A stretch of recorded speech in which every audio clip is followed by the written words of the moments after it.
नमस्कार, yes news महाराष्ट्रामध्ये आपल्या सर्वांचे स्वागत। महाराळ ग्रामस्थांच्या वतीने अतिरेकी हल्ल्याच्या निषेधार्थ कॅन्डल मार्चचे आयोजन।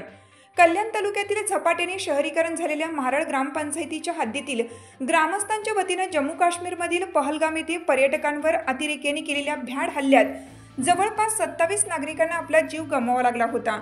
याचा तीव्र निषेध करण्यासाठी आज सायंकाळी महाराळ सोसायटी प्रवेशद्वार ते गावदेवी मैदान असा कॅन्डल मार्च काढण्यात येणार आहे।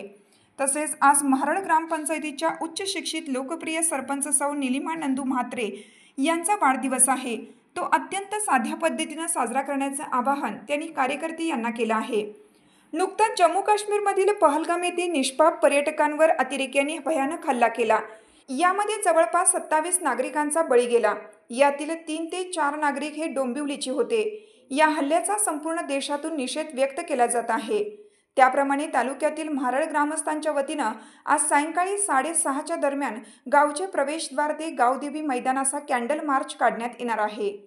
यानंतर शहीद झालेल्यांना श्रद्धांजली वाहण्यात येणार आहे। त्यामुळे या निषेध रॅलीत मोठ्या संख्येने सहभागी व्हावे असे आवाहन त्यांनी ग्रामस्थांना केले।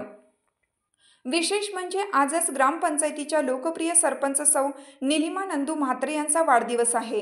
परंतु पर्यटकावर झालेल्या भ्याड अतिरेकी हल्ल्याच्या पार्श्वभूमीवर वाढदिवस साजरा न करता केवळ कार्यकर्ते पदाधिकारी यांच्या शुभेच्छा स्वीकारणार असल्याचे त्यांनी स्पष्ट केले। यस न्यूज महाराष्ट्रासाठी संजय कांबळे, सहसंपादक। झालेल्या हल्ल्याबाबत या ठिकाणी मी महाराळ ग्रामपंचायतीच्या वतीने तीव्र निषेध करते या प्रकरणाचा। त्याचप्रमाणे आज माझा वाढदिवस आहे, पण वाढदिवस हा पुढच्या वर्षी परत साजरा करता येणार आहे। परंतु हा जो काही निर्दयी हल्ला या ठिकाणी झालेला आहे त्यामध्ये अनेक निष्पाप लोकांनी आपले जीव गमावलेले आहेत आणि ही जी उणीव आहे ती कधीच भरून काढता येणार नाही। तरीसुद्धा संध्याकाळी ग्रामपंचायत महाराळच्या वतीने महाराळ सोसायटी येथून गावदेवी मंदिरापर्यंत कॅन्डल मार्च आम्ही काढणार आहोत। या ठिकाणी जे निष्पाप जीव गेले त्यांना भावपूर्ण श्रद्धांजली देण्याचा छोटासा कार्यक्रम ठेवण्यात आलेला आहे।